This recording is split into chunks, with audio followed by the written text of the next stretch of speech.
Good morning and a very warm welcome. You are watching JanataTelevision and this is the English Bulletin with me, Sushant Dhakal. The top stories first. Prime Minister calls for an all-party meeting. The border dispute solution will be the main agenda. Chief Opposition Nepali Congress blames the government of being ignorant, says the border issue is an opportunity to prove itself. Senior leader Nepal says unification needs to complete soon, says his constituency will receive major funds. India beefs up security in Ayodhya, braces for verdict on contested religious site. And England leveled the T20I series against New Zealand. English side scores record highest runs in T20s.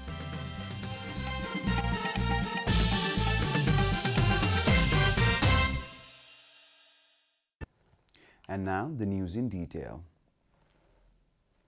Prime Minister KP Sharma Oli has called for an all-party meeting to address the issues of Lipulekh and other disputed issues.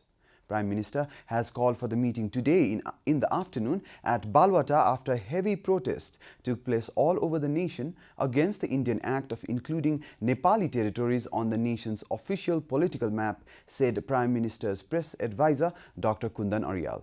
People have taken to the streets after India included Nepali territories such as Kalapani, Limpiadhura and Lipulekh in the recently published map of India.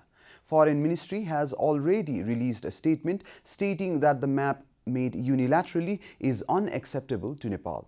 In response, India has also affirmed that the new map has not revised the boundary and no Nepali land has been included inside the Indian border.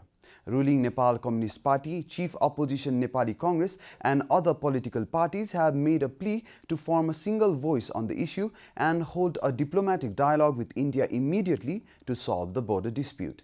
It has been reported that Prime Minister Oli called for the all-party meeting along with the experts for building a unanimous outlook to address border dispute-related issues. Prime Minister's Secretariat has informed that meeting will witness the presence of ministers, former prime ministers, former foreign ministers and other senior leaders. The main opposition party, Nepali Congress, has accused the ruling government of being ignorant even after recently published Indian map clearly portrayed Nepali territory as their own.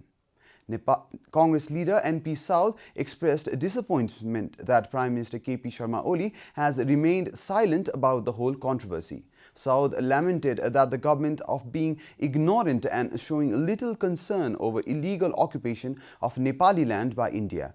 There is no name mentioned about who signed the statement released by the Foreign Ministry objecting the Indian map, Saud added.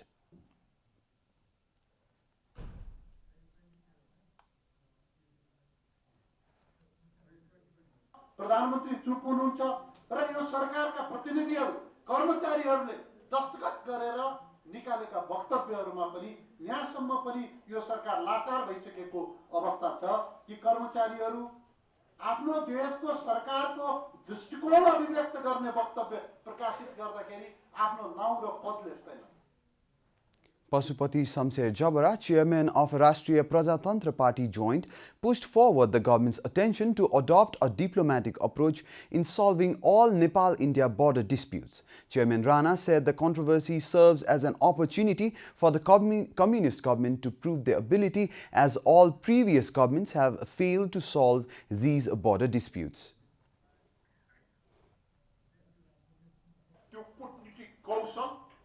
जसबाट यो कुरालाई सच्याउन सकिन्छ. यो साधारण तरिकाले हुँदैन. 60 वर्षभन्दा बढी अघिबाट भएको घटनालाई हामीले उल्टाउनको लागि बृहत प्रयास गर्न सक्नुपर्छ. Chairman Rana also reaffirmed that Rashtriya Prajatantra Party will provide all necessary support to the government required to solve long-standing Nepal-India border dispute. Senior leader of NCP, Madhav Kumar Nepal, has said that the failure to complete the unification process in total has jarred the relationship between the party and the people. Leader Nepal pointed out the need of a party committee at the local level as well to help smooth out the process of development and construction in the Kathmandu constituency number 2. He reiterated the need of a cordial relationship between the party and the general public.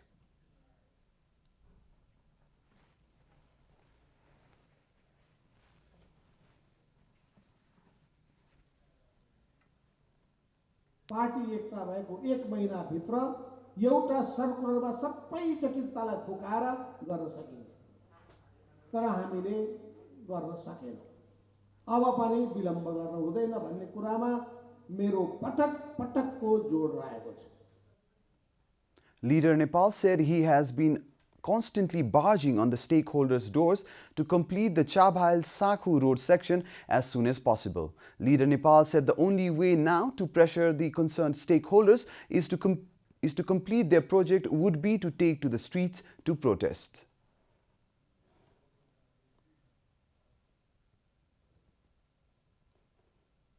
गर्नु के कुट्नु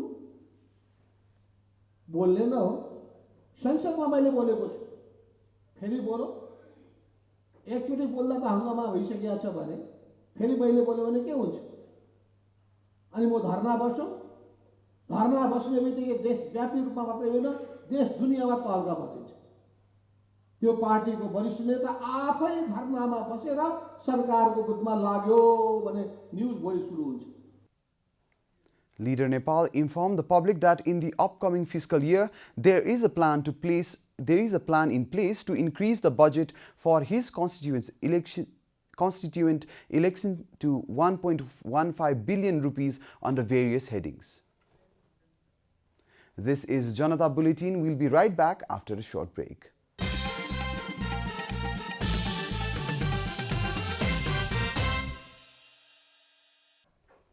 Welcome back. After the break, we continue with other national news. The government has initiated a proposal to allow anyone who has contributed in the Social Security Fund to avail a loan facility of up to 10 million rupees. Labour Minister Gokarna Bista made the announcement in a discussion program with the officials from the NGO Federation of Nepal, FNCCI and Provident Fund. Minister Bista announced that a working draft has been finalized and that anyone who contributes to the Social Security Fund can get up to 10 million rupees worth of loan with house and land as collateral and 3.5 million in education loan.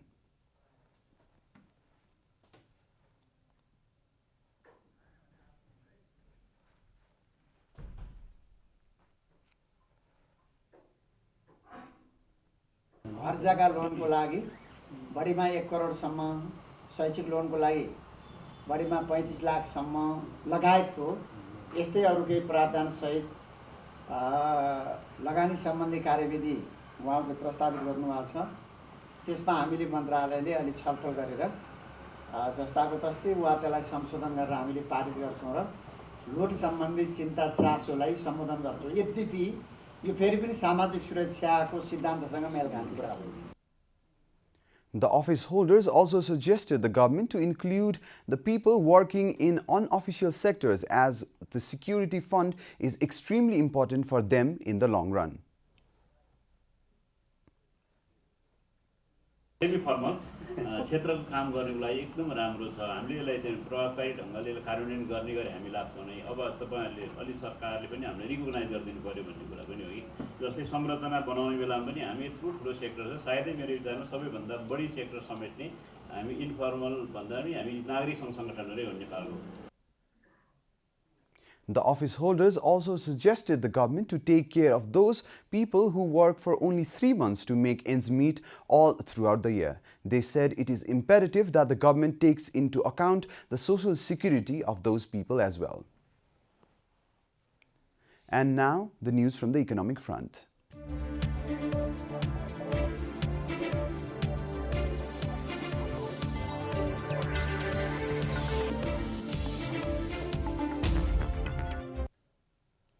Yesterday, the gold price dropped by 700 rupees in the Nepali market. Hallmark gold per tola dropped by 700 to reach 69,900 rupees, while the Tejabi gold stood at 69,600 rupees, according to the Federation of Nepal Gold and Silver Dealers Association. The price of silver per tola also dropped by 15 rupees and stood at 845, according to the association.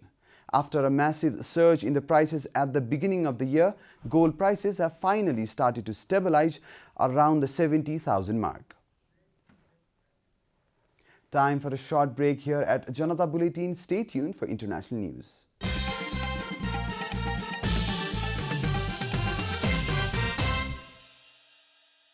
Welcome back, and now the international news.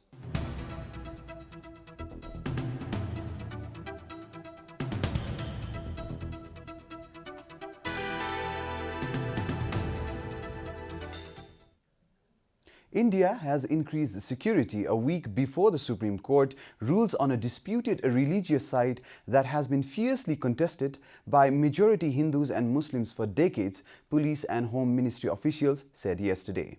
Reuters reported that more than 5,000 paramilitary soldiers and police have been deployed in the northern town of Ayodhya. It is the place where an ancient mosque was razed in 1992 by hardline Hindus who believe the site is the birthplace of Lord Ram, a physical incarnation of the Hindu god Vishnu. The destruction of the mosque triggered religious riots in which about 2,000 people, most of them Muslims, were killed across the country. It led to a series of court battles with various groups staking claim to the site. According to Reuters, the Supreme Court is expected to deliver its decision on who should control the site late next week. Thousands of Hindu monks and devotees have been arriving in Ayodhya for the judgment. At the same time, various government agencies are making their preparations to thwart any violence. Hindu groups say a temple existed on the site before the mosque was built in 1528 by a Muslim ruler. The International Criminal Court has sentenced former Congolese military leader Bosco Ntaganda to 30 years in prison for atrocities including murder, rape and conspiring child soldiers. Ntaganda, 46, was found guilty in July on 18 charges of war crimes and crimes against humanity for acts committed when he was military chief of the Union of Congolese Patriots UPC militia in Eastern Democratic Republic of Congo in 2002-2003.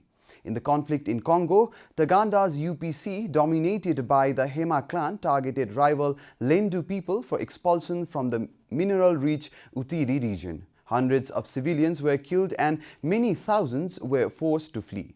During the sentencing, judges described the systematic rape of the UPC's female members by their fellow militants under Ntaganda's leadership, including the rape of a child soldier as young as 9. Ntaganda's 30-year sentence sends a powerful message that those who commit serious crime against the people, no matter their position, can be held accountable, an African human rights watchdog said in a statement. UNICEF has called for urgent action to address the air quality crisis in South Asia. After a recent visit to South Asia, UNICEF Executive Director Henrietta Fore issued a statement urging governments in the region and around the world to take urgent steps to reduce air pollution by investing in cleaner, renewable sources of energy to replace fossil fuel combustion. According to Fore, the air quality in South Asia is at crisis level. She added that the ripple effects of air pollution extend far and wide. Children are the most vulnerable group to the crisis. Fore said that the air pollution is associated with one of the biggest killers of children, pneumonia, and linked to asthma, bronchitis, and other respiratory infections. The toxicity to children's brain development and health is also toxic to society, which no government can afford to ignore, Fore said in a statement. She further said that around 620 million children in the region breathe polluted, toxic air. You are watching Janata Bulletin, and now the latest from the world of sports.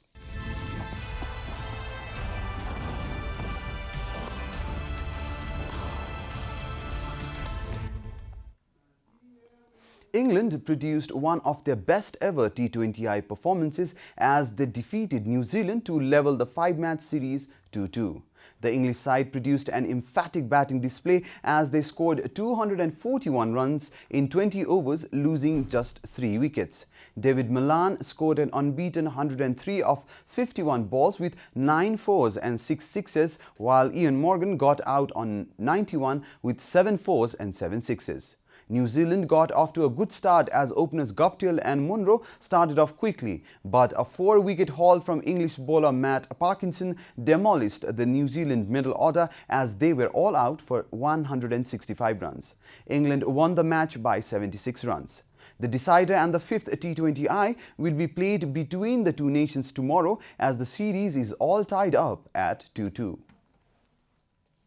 Australia wrapped up the T20I home series against Pakistan as they won the 3-match series 2-0. Australian captain Aaron Finch won the toss and decided to put the Pakistan team to bat.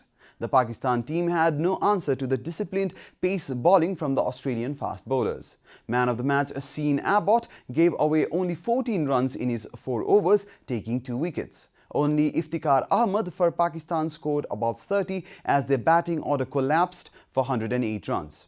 Australian openers Aaron Finch and Dave Warner finished the game in the 12th over as Australia defeated the Pakistan side by 10 wickets. Australia won the 3-match T20I series 2-0 as Steve Smith of Australia won the match Man of the Series award. We are at the end of Janata Bulletin and the headlines once again. Prime Minister calls for an all-party meeting. The border dispute solution will be the main agenda. Chief Opposition Nepali Congress blames the government of being ignorant, says the border issue is an opportunity to prove itself. Senior leader Nepal says unification needs to complete soon, says his constituency will receive major funds. India beefs up security in Ayodhya, braces for verdict on contested religious site. And England level the T20I series against New Zealand. England side scores record highest runs in T20As.